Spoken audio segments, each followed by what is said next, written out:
Starliner Media.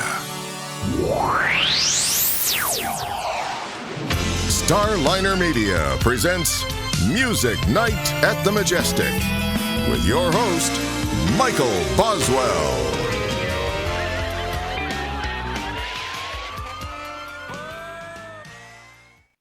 All right, it's time once again for Music Night at the Majestic, and with us tonight, Peter Block of Porter Block. Peter, welcome to the show.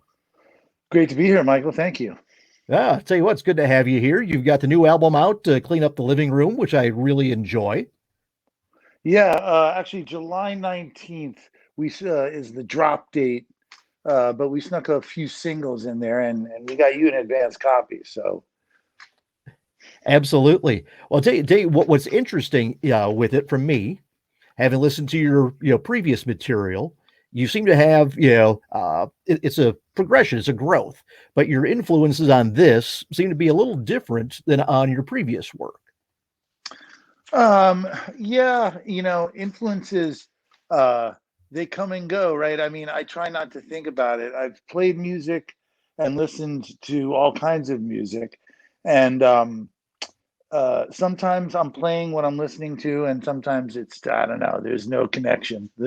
But yeah, there was maybe some more, this one was a piano thing, and it sort of had to be that way for a bunch of reasons. But because of that, you get a little bit different than if you a guitar thing, which is normally what I do. And so it was sort of built that way, and it's probably sounding a little bit different. My influences are always, it's Beatles all day long is what I say. That's but there's also the power pop bands, early 70s singer-songwriter,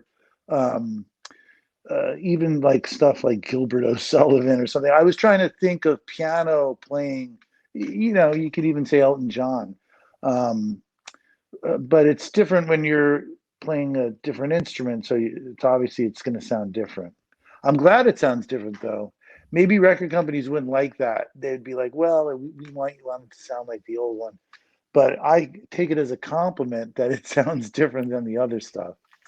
Well, I'll tell you, Peter, I might be way off here, but when I was telling folks about the album, it's you know how it is. When you tell somebody, hey, here's something you haven't heard before. Yeah, I'd like you to give this a listen. And they always say, well, what's it sound like? That type of thing. And on this album, I said, it's almost like, if early 70s Beach Boys, the post-surf, the Surf's Up era stuff, if early 70s Beach Boys had done an album with Randy Newman and Harry Nilsson, this is what you would have had. Wow. Is that a fair shake? Those are at least three of my top 10 artists of all time. But yeah, absolutely. That era Beach Boys, I definitely think is there. It was funny. I was on a program, and the week before Van Dyke Parks was on, and I was just stunned that I would even be sitting in, it wasn't the same place. We were doing it all on Zoom. In the same venue. That Surf's Up era, he of course wrote those great lyrics, which Mike Love couldn't contemplate or had a problem with.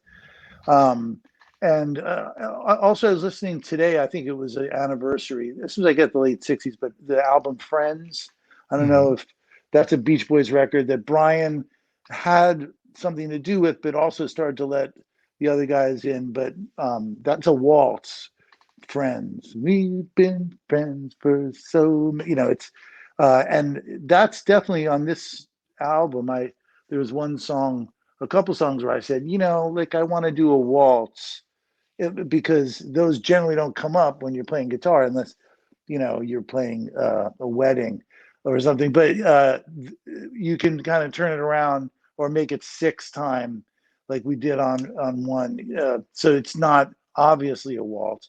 But yeah, that's that kind of Beach Boys. And yeah, Harry Nilsson, I don't have his voice. That was a pristine instrument that will never be recreated. But the idea, his songwriting approach, I love. his honesty and yeah. And what was the third one that you gave me? It was Randy Beach Newman. Boy. Oh yeah, Randy, of course. Well, there's one song specifically where I was kind of trying to channel Randy a little bit. It was the verses on a song called "Work So Hard," "Work Real Hard," and I needed it to sound kind of old, almost ragtime, but modern, like a vaudevillian performer complaining, which I feel like is Rand. There's somebody once said Randy Newman just writes lyrics about what he sees, and it was I think it was on Family Guy, and then he just said over the window. It was very funny. They were there, but exactly. He writes what he sees. And that's why he does, and he delivers it in his own special way. So, "Sail Away," I would say, is maybe my on my all-time list, my desert island list. I just love that record, and it probably couldn't be made today, but all of those performers were I had in mind. When you sit at a piano, you sort of try to bring to mind songs that you can play, and Brian Wilson and Randy Newman, if you can play those songs and I can play some, um that's what I'm trying to channel. And it was very easy musically. The lyrical stuff came really just from what was happening at the moment, which was what we were all in, which was kind of a mess. And so there's plenty of little stories that I could pull from just the daily beast, no pun intended, of everything that was going on, whether it was the pandemic or racial reckoning and political madness or violence. It was all, I'm in New York, so we have it all, the best and the worst of everything. So um, the lyrics were written, and I wanted to create a kind of character that I would sing who was of that time. It was not, I hope it's not specific to this time. I think you can listen to it 5 years from now and be like, oh, was this during the pandemic? But there are things that obviously, and I had them written down.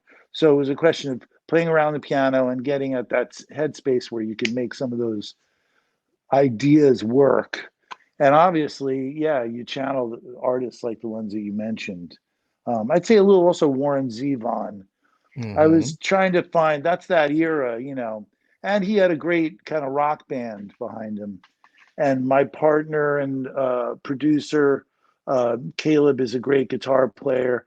And so we wanted a little grit to it too, which, Waddy Wachtel provided on all those, for all the music nerds out there. But I think he was the sort of Exactly. music director of Warren's band, and he needed that kind of to the bone muscle around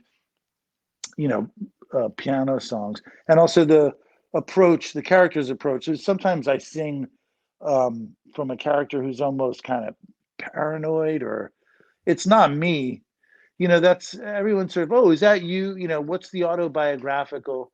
But I find in the artists that you mentioned and others that sometimes it's good to create characters. Just don't be, and there's so many characters and things that you see in the midst of in New York City in a lockdown, or you just pick up, Right. and so you get into that character and you might say things or sing it in a different voice. I don't have a lot of voices. McCartney is great at that.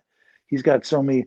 He's got his head voice and his Lady Madonna voice, and um, and they're not childish. They're actually sort of characters.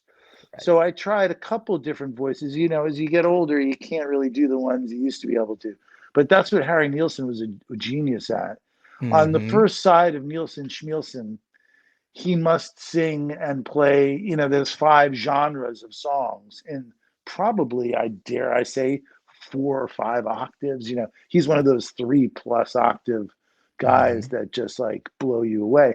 So I thought about yeah, the way I was going to approach the singing and the writing and the playing was going to be different than the other albums for sure, because those are born from sometimes just jamming or uh, playing around in the studio, which we didn't really have the luxury to do. So, Right. um, yeah, I'm glad you mentioned those artists though, because they're really heroes of mine. Well, what's nice about it, yeah, in whatever you do, if you are truly passionate about, in this case, music, if you're passionate about the music that influences you, when you're creating your own, you can't help but have those influences come through. However, there's a difference between, having absorbed it and incorporated those touches into your own work and then just flat out copying it. And with your album, say you hear it, but it's not them, it's distinctly you, with it. So it's nice when you can hear it where it's like comfort food, if you will, where Oh, if you thanks. like those, four artists, you Right, get a little bit of that, but yet it's not the same because there's a whole different attitude approach brought to it. right. Yeah, I mean, there's nothing you can do but bring what you've heard, to the table, especially when you're writing. Hmm. Um, what we were then sort of what we've always tried to do is make records, not just songs that are then recorded as songs, but Right. actually to make records. That's always been, and the artist that you mentioned did just that. I mean, Harry Nilsson, he's my hero because he basically said, I never want to play live, by the way. That's just something I don't like to do. I like to make records. And you know what? That's what he did. Um, Hmm.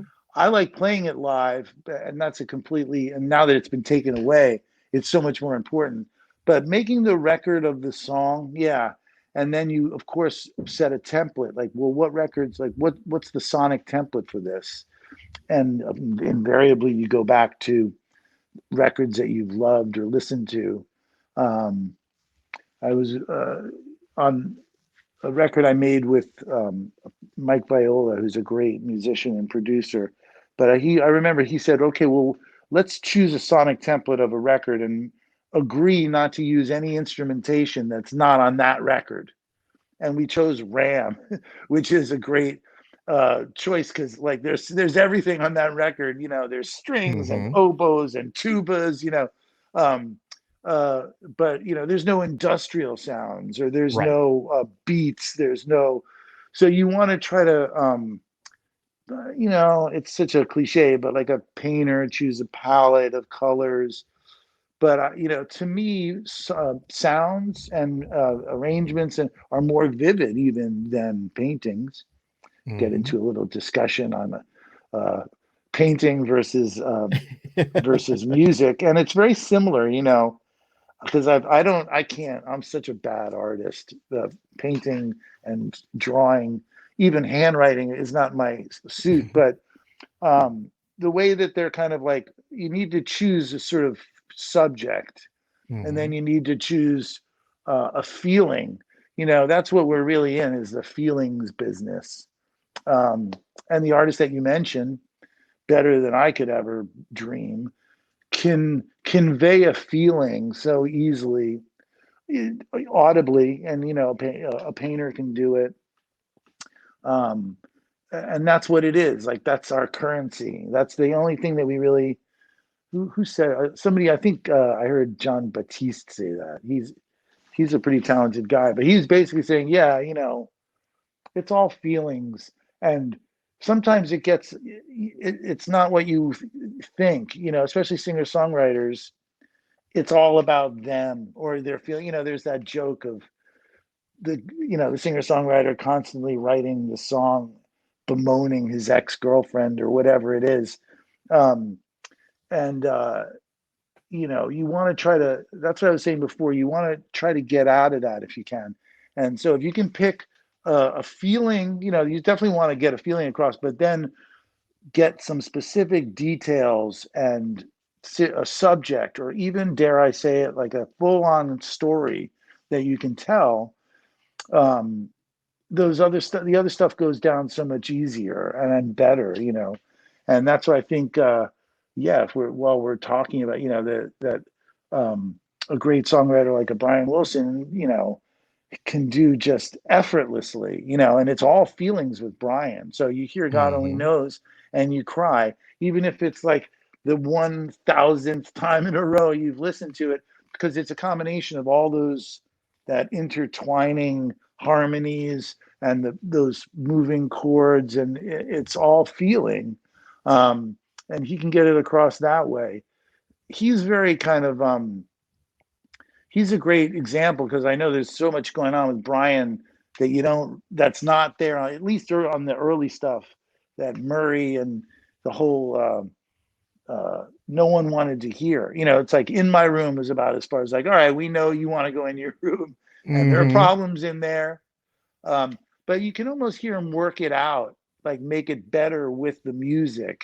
Hmm. Um, and that's why the lyrics work. Whereas Harry gets very sophisticated sometimes. We'll call out, if you know the song Early in the Morning, Hmm. it's just him literally. My guess is, after a heavy night of drinking, kind of playing with that Rhodes and feeling, and he sort of shouts out, I'm gonna look at the lyric, but he's talking about going to a all night diner and talking to a waitress who says, Harry, you don't look good. I mean, this is, so that's his thing, which is sort of like what we were saying. Randy Newman just sings about what he sees.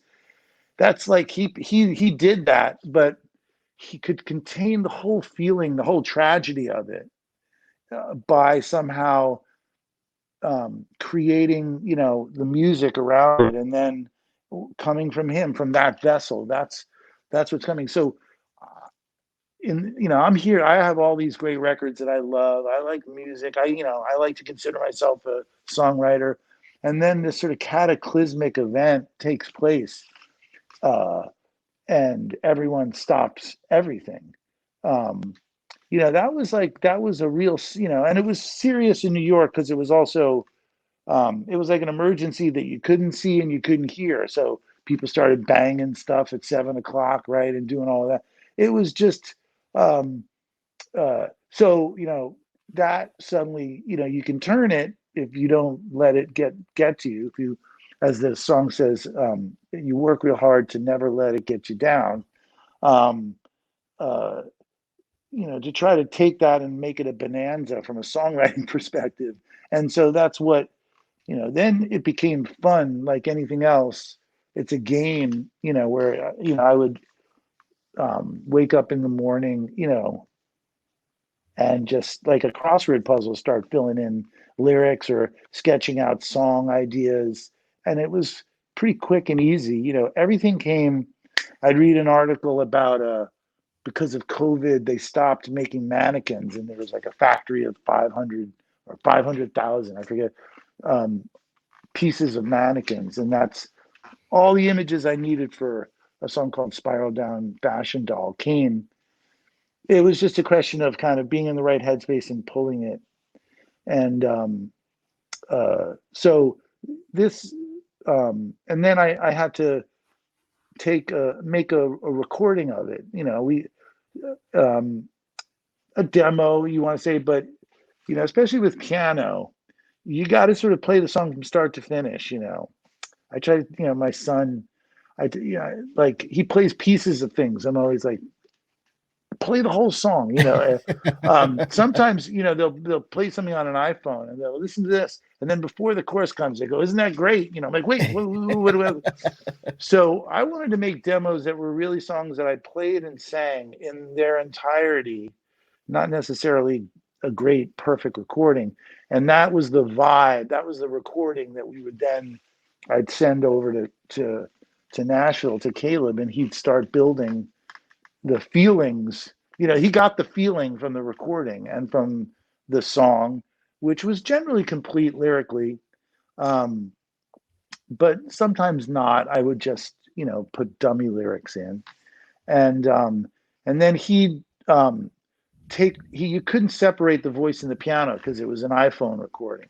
So, but he would stretch that out on a grid, and he couldn't really time uh, fix it, but he'd play on top of it, and he'd put a sort of rhythm track and then pull the entire thing. And then I could record again my voice separately and my piano separately. Because at that point, there was a studio open near me in New York City, and I could go in with my mask, and play get a really good piano take and a really good vocal take. And then once we were vaccinated, we sort of finished the record from there. But it was a very limiting but enlightening process, because I had to sort of say, this is the through line for the song, and it's kind of, it's like a Penny Lane thing, and I had to find a blueprint right away. We couldn't sort of play around in the studio and make tracks, which a lot of people do, and they do really well. A lot of music, particularly in the last 20 years, that's the way it's done. There's 72 songwriters, because somebody did something and made an impact on the feeling. This was just the two of us, and we could just send it back and forth. And I'd send some stuff, and he'd be like, I don't know what to do with this. And I'd be like, all right, next one. So we just did it until we got an album. And it was a very, we did the background vocals, and we did, there are a lot of things that it became pretty lush towards the end, because then we got together, and then we said, okay, here we go. Pro Tools, here we come. And, too many choices always, is a bad thing, and will sort of freeze your ability. So we had enough already that it was like, what does this only needs? We added some background vocals. Caleb's really good with a Hammond B3 organ. We wanted, because it was piano oriented, that we couldn't go crazy with synthesizers and keyboards. Right. We used some electric piano to double the piano. I was watching the McCartney thing, and whenever you hear on the last record, when he's playing a piano, he's triggering like 10 other keyboards to get the sound. So we did that on a couple, but a lot of it is just, and it's not the greatest sounding piano, it's not, it's the sound of the record. It was the feeling that recording, that demo. And that's how that's generally how even though it sounds different than the other, that's how I do demos, is always, you get far enough along so that you can just get that phone open and put down a vibe. And you're always chasing, the completion of that vibe, because you never think of these things in their entirety. I wish, Randy Newman nice. might. Yeah, I'm sure. Yeah, I think he probably does, but I don't. And so you've got to preserve, because sometimes what you do is you keep banging at it, and it changes. It starts to morph, and the vibe, and then you're like, what was the thing that I liked about what I was doing? And so Caleb, he's a great producer, and I've worked with him for 15 years. He's always very trustful of, that first instinct, and not giving up, sort of taking it the whole way. And sometimes you take it the whole way. We've made songs, we've spent days and weeks making songs that we've never put on our records, but it's like about sort of going the whole way, like, and completing that, and then you move it aside. And that's good for me. I'm a little ADHD, as you can see. And so when you're arranging, and when you're writing, things are flying back and forth. It's great to sort of have a steady North Star to head to, and that starts with the demo and the writing. And piano demos are interesting. Guitar demos have a different kind of vibe, because you take your phone and you put it down, and then you got your guitar and you play. You've got a lot of air, and there's a feeling to the room. What I did, and I don't know whether you can see this. I have a keyboard back here, but it's an electric keyboard. It's really horrible. And then I would put my phone on top of the keyboard, so it would the voice was low because obviously the phone mic was just picking up all of this stuff from, this electronic keyboard that has no real, not great dynamics to it. But so I had to sing quite loud. I did some test recordings and I'm like, I can't really hear the lyrics, what's going on. And I put it in different places, but even something as simple as that,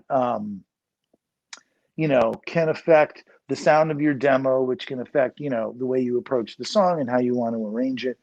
But it was just always piano and voice.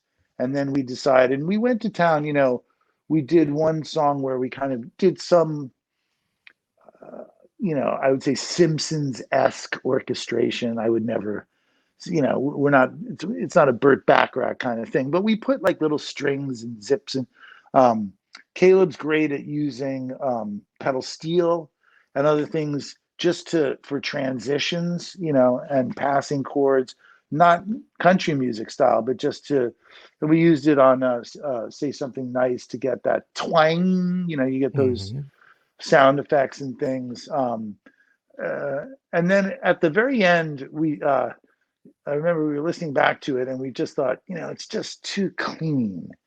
It just needs a little more dirt. And so we set up the telly.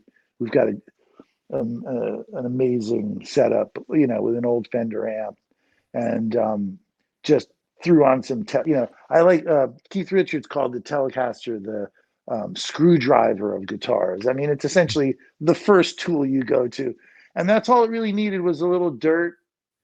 And because it started lush, when you play, wow, there's a ninth chord, whoa, or there's piano, you never know. Like I learned eventually, but you hit these things, you go, wow, that sounds amazing. You actually have to figure it out musically. On the guitar, sometimes you just move the capo. You're like, oh yeah, I know what key, and then you look at the forms, the physical forms of the chords.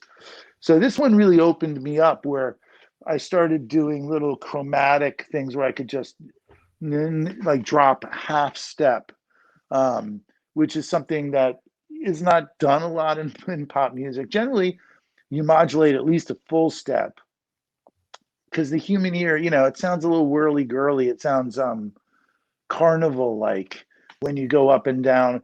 And so that's the feeling that I wanted for that. And that's the one we put on that Danny Elfman-esque score.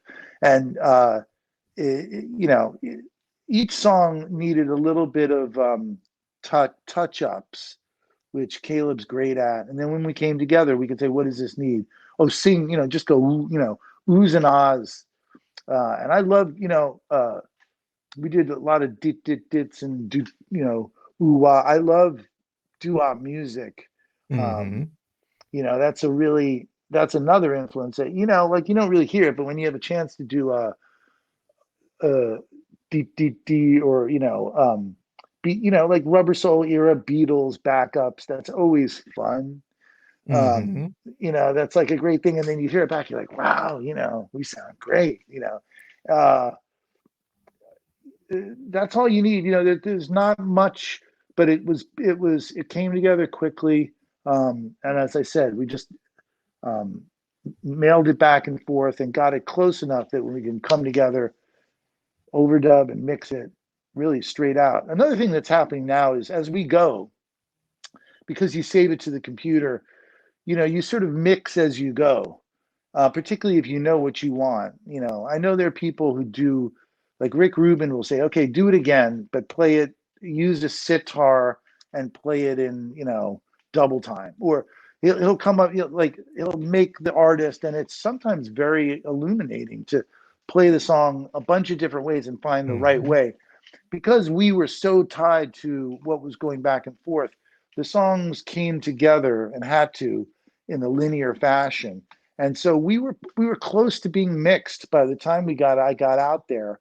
You sing it, and then it's a question of vocal treatment and getting the snare. I don't want the snare and the guitar and the piano and the voice to be all.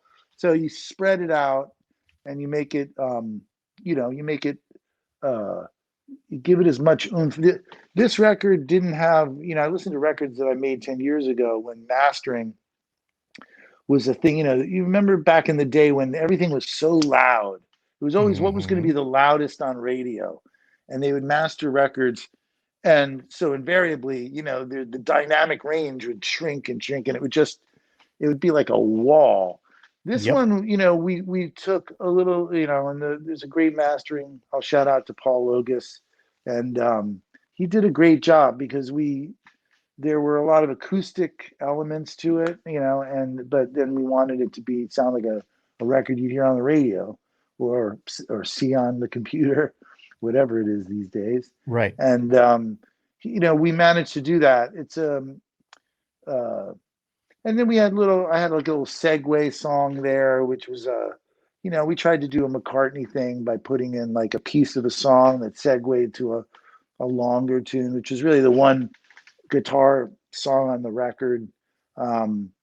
It felt that we did together, when we got together, like, well, we're here, we might as well write a song, that was different than the other ones. And then when I knew, well, we got to separate it. It's got to be last.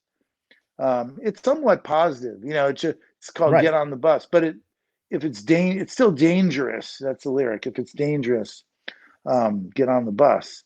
And so, we thought that was a good way to go out, kind of like, Some Girls era Stones, no real keyboards on that, just, that Telecaster that we used to overdub on all the other tracks. So it all, it comes together. I think this is this is the seventh record, the fifth one that Kayla's produced. We've done a lot of, over 15 years. It works out to, still a tenth of what the Beatles did, right? 4 records a year, 4 tours a year.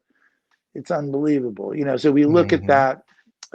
We always look at that and say, well, we're never going to do it that well. So the next idea is maybe we'll play it live. So I'm going out to Nashville at the end of next month, and we're going to shoot that.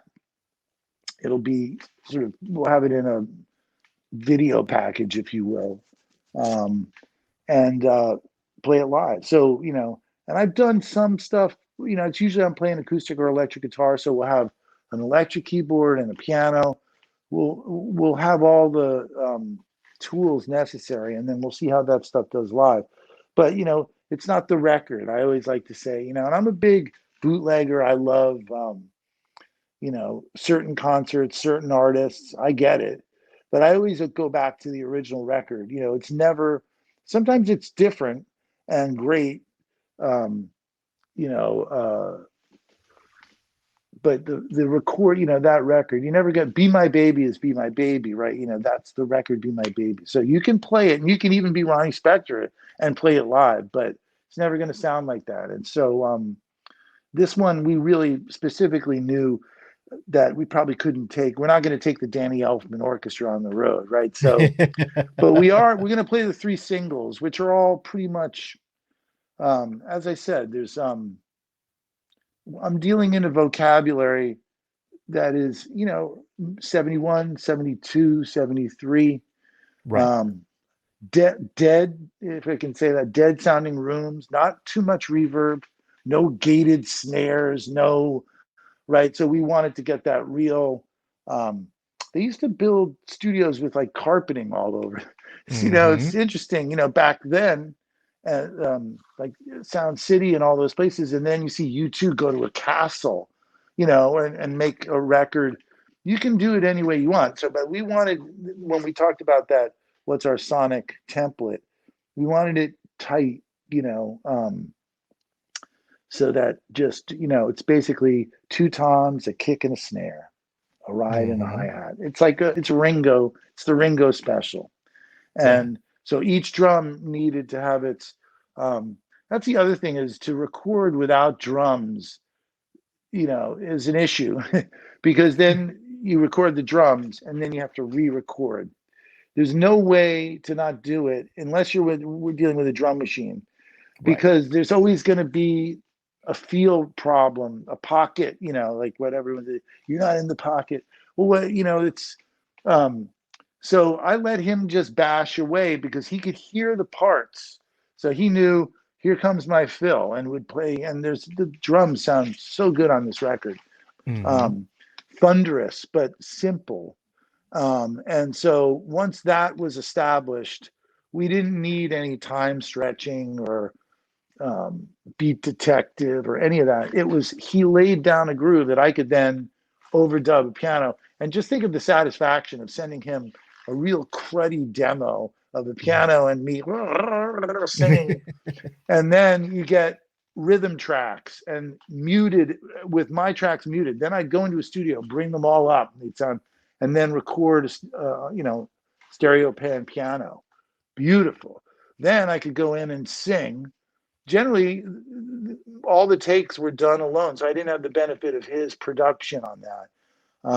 And that's why when we went back later, we did change a couple of things, and that caused me to have to re-sing a couple vocals. Whenever you patch, I think it's with any trade. I don't want to call this an art form, but if you keep patching and and fixing, you're gonna muck the job up. It's really not gonna Mhm. come out right.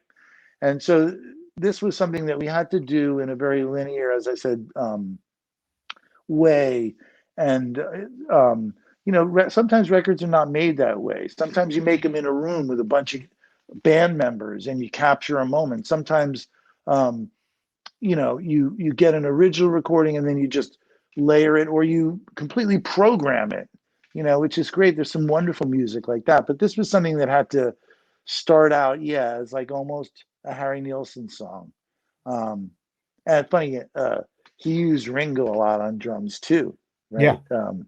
On that record, because I think uh, he wants somebody who's going to lay down what's right for the song, knowing that there's only going to be a few elements there, and each one needs to kind of hold. I don't know if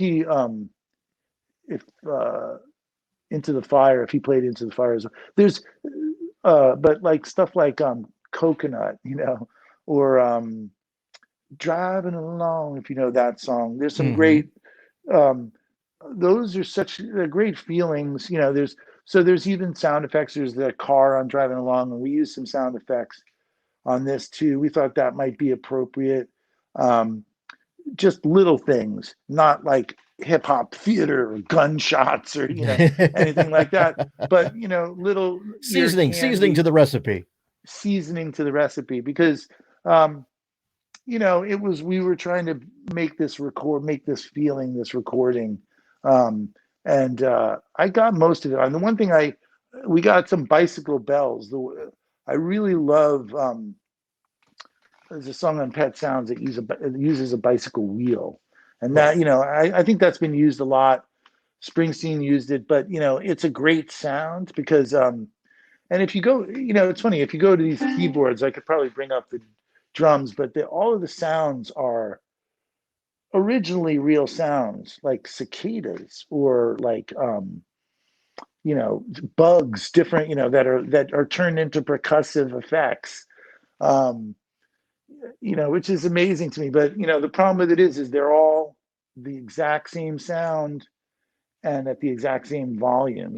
So one great exercise for artists to do is to, especially if you're doing it yourself, is to do your own shaker tracks and realize that you've got, it's a 3 minute song. You got to shake for 3 minutes.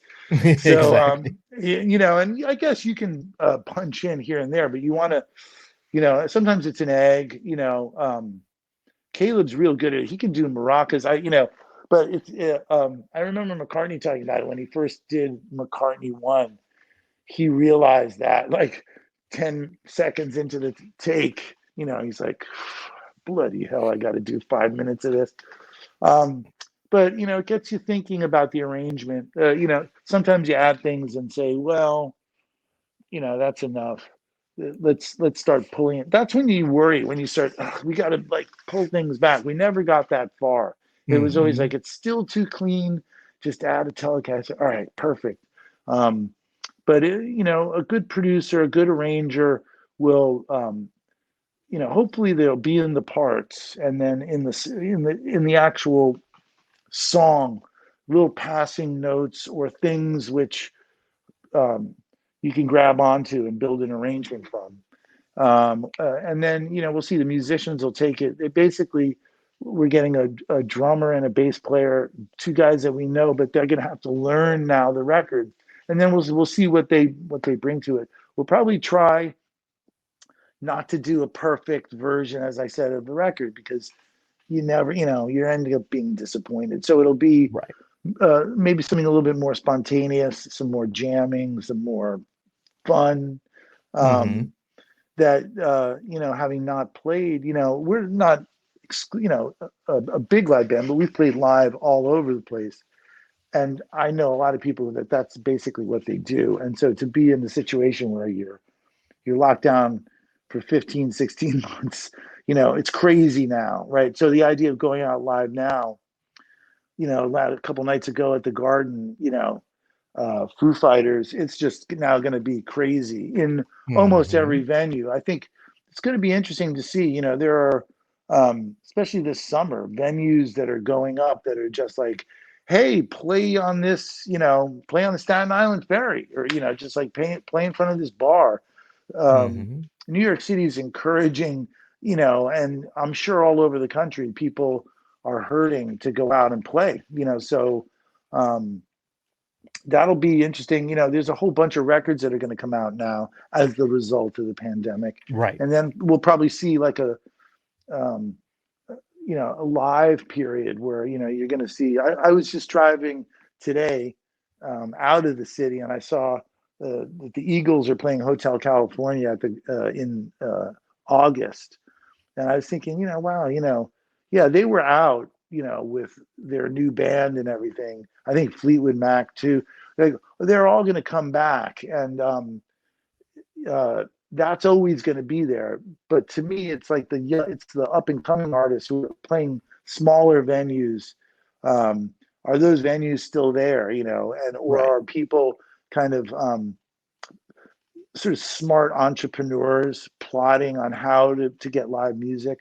I've toured enough to know, like, I've been in towns where I've been blown away by the live music scene, whether, Mm-hmm. Raleigh, Durham, Savannah. I've just a lot of southern places. I was like, my God, much better, more vibrant scene than, say, New York City. Mm-hmm. There's probably a better clubs in Brooklyn and Jersey, Long Island. They're that whole industry is struggling. So it's going to blow up. So we'll Right. see. There'll be these massive tours. Um, it'll be. I don't even like attending those things. I'm getting too old. But now I'm like, well, maybe I should go to the Bonnaroo. Or when what's the one, Glastonbury. Where Mm-hmm. everyone's living in tents in mud, so that they could see, whatever, an Oasis reunion. Sorry, joking. There's going to be no Oasis reunion. But, it's going to be stuff like that. So during that time, I got to think about where we're going to fit into that space. But we'll start with this sort of live performance, and we'll make it available online in digestible chunks.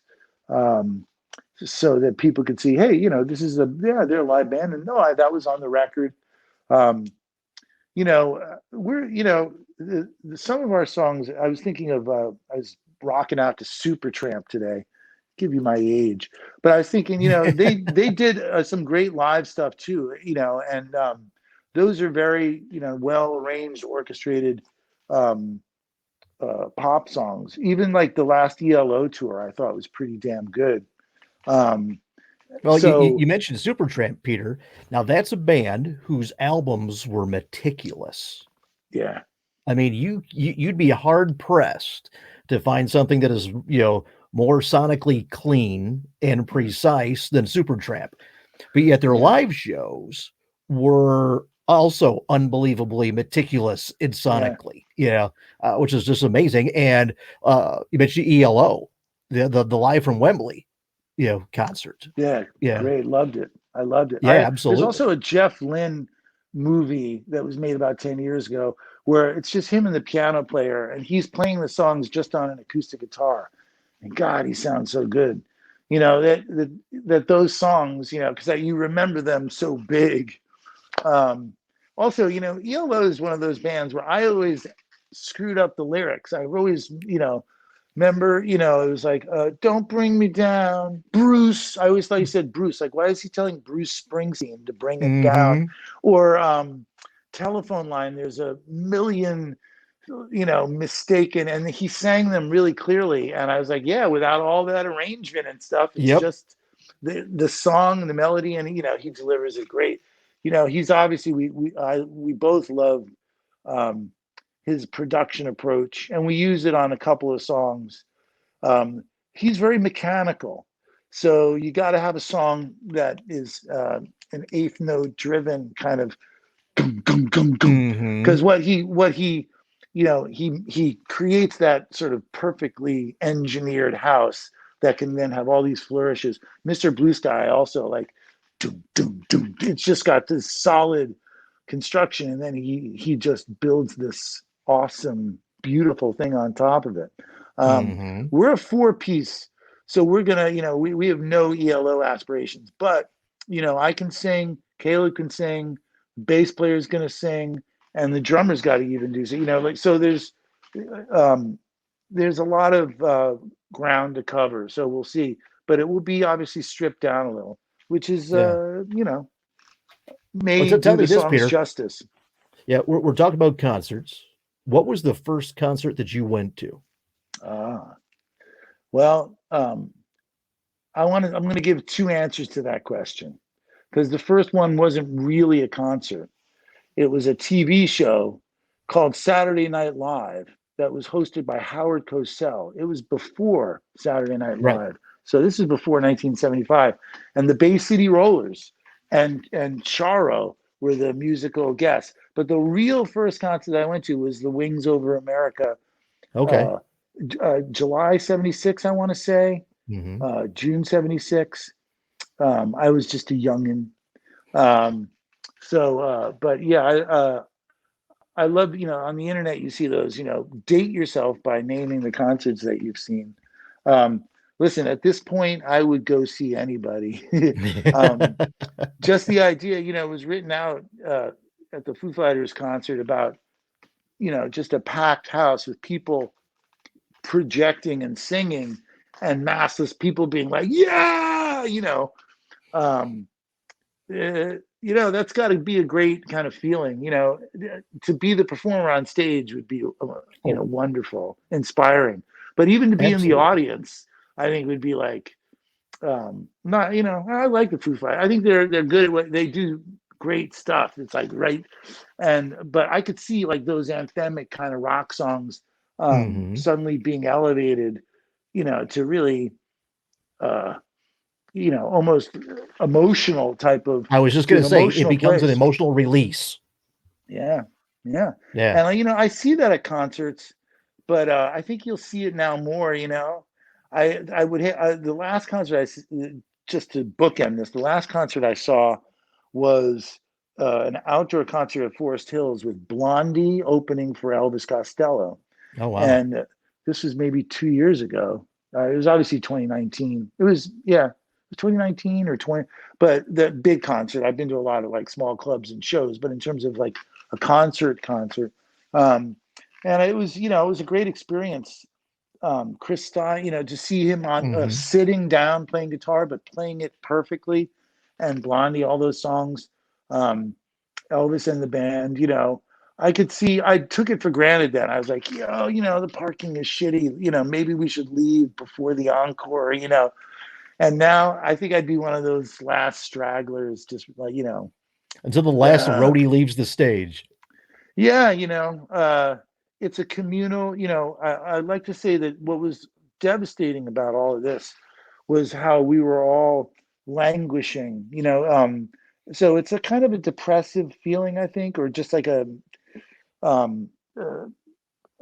nowhere road, and I think everyone just needed to be pulled, and I think people are still struggling with it to kind of get pulled out, and maybe what was the Jack Black, a rock show can change your life, Mm-hmm. and maybe it can.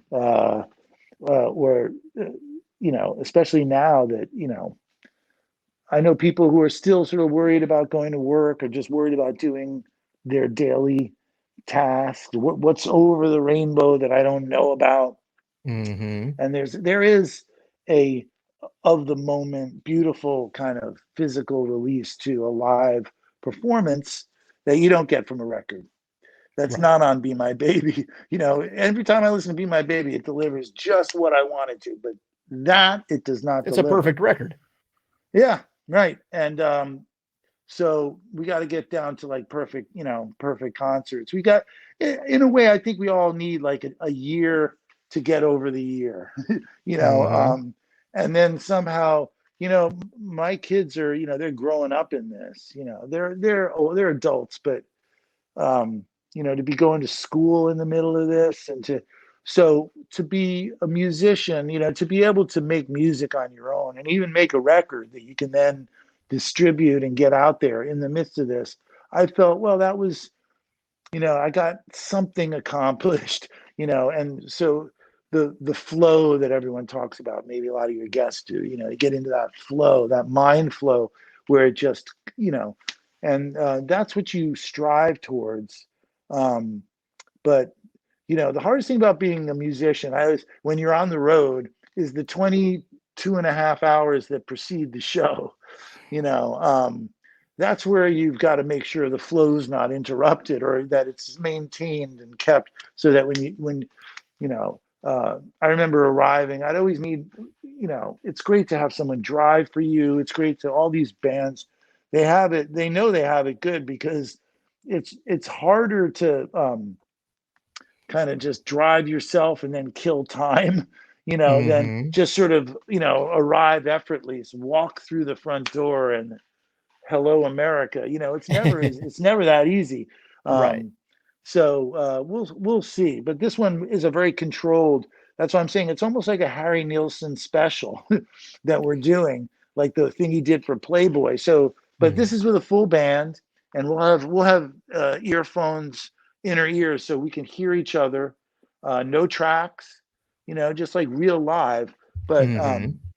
but the audience is going to be the crew shooting it, so in terms of getting out there on a stage, that's for the future. I'm definitely looking forward to it.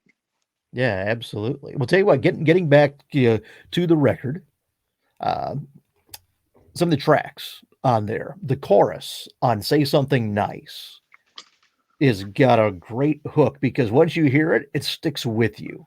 Yeah. Thank you very much. That's the goal. The earworm. um da, da, da, da, da, da, da, da, da, da, it's I someone once said, the easiest or the simplest route is sometimes the best. And though the melody it's not simple because it goes someplace. That's what I like about it. It travels someplace and has a sort of destination point.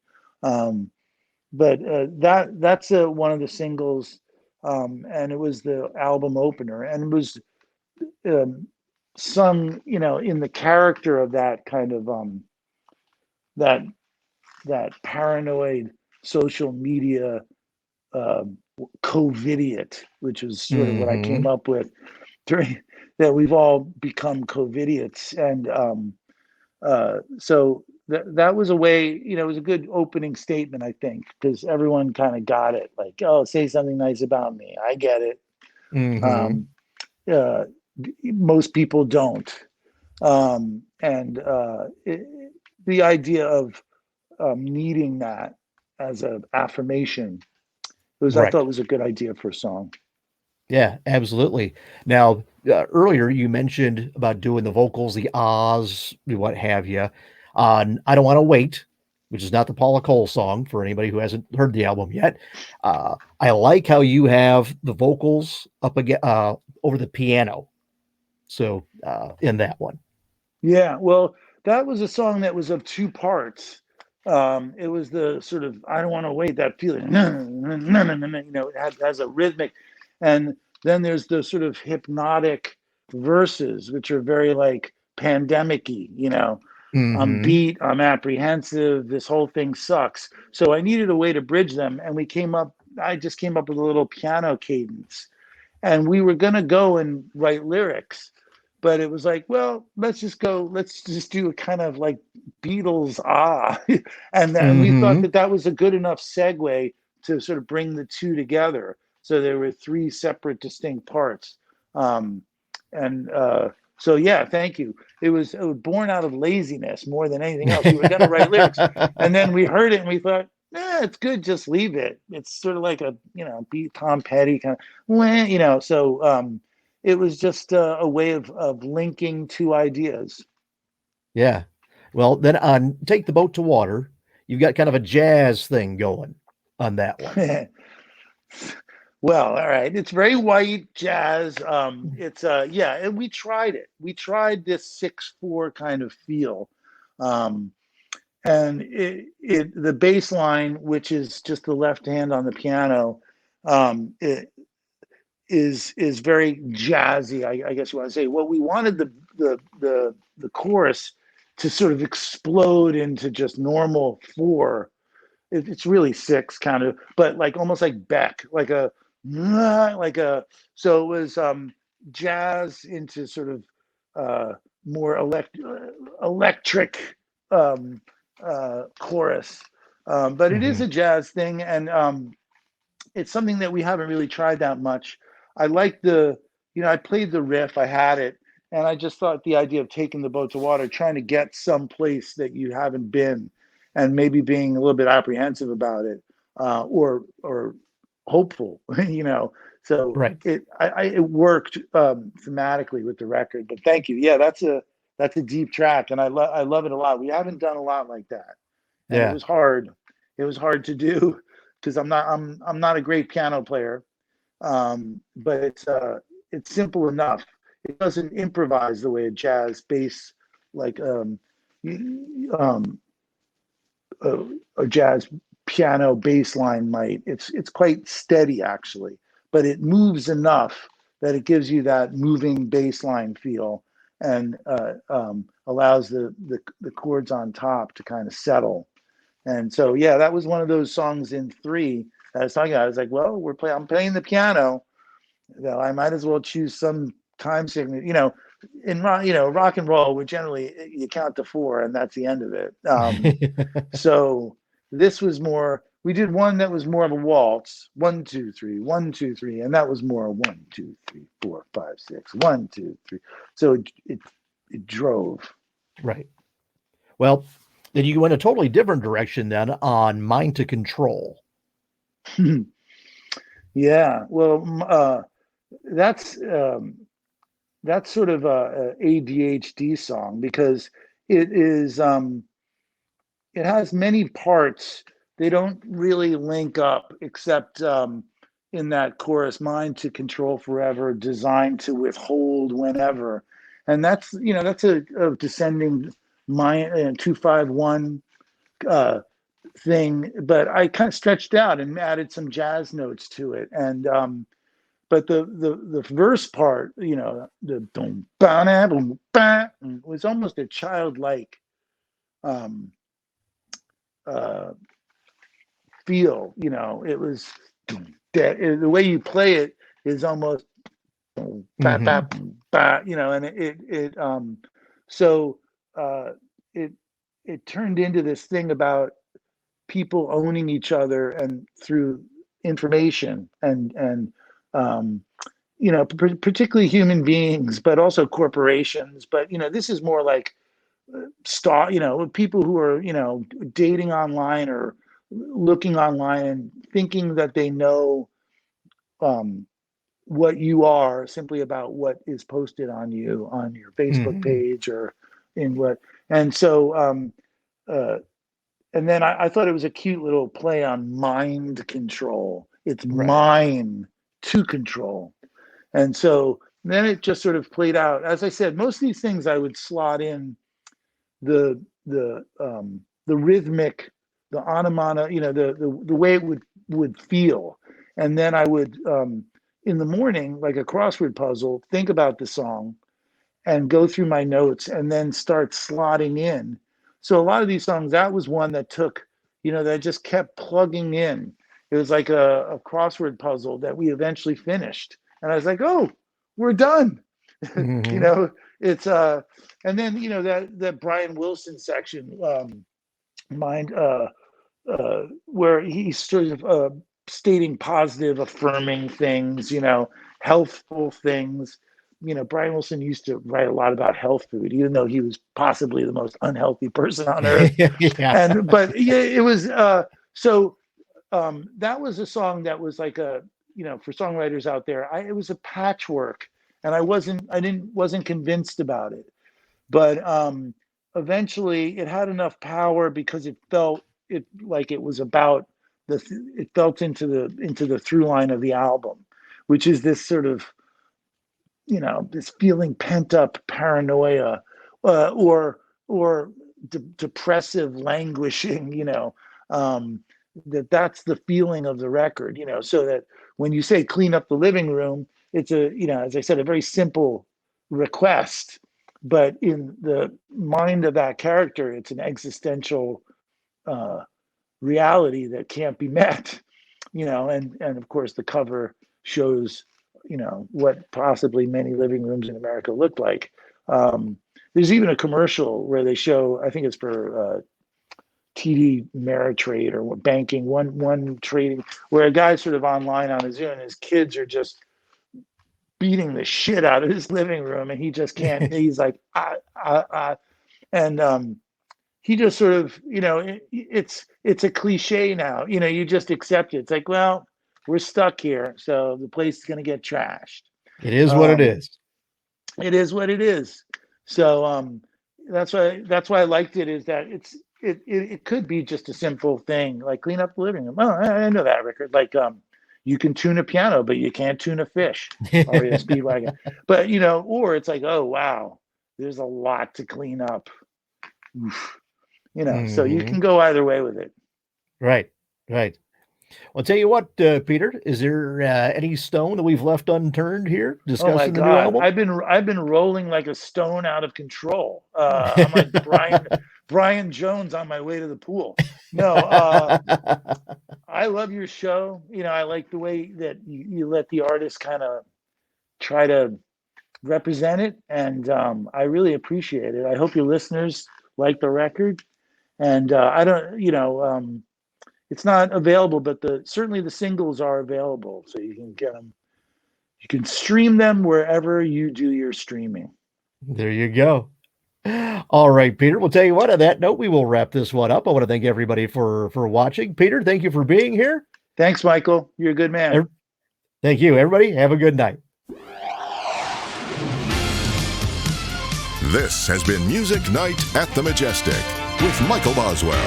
If you enjoyed this edition of Music Night at the Majestic, follow us on Facebook, YouTube, Twitter, Instagram, and at musicnight.net. Music Night at the Majestic is a copyright production of Starliner Media. Any use of the accounts and descriptions of this program, its audio or visual content, without the express written consent of Starliner Media is prohibited. Thank you for joining us this evening. We'll see you next time for Music Night at the Majestic. This is your announcer speaking.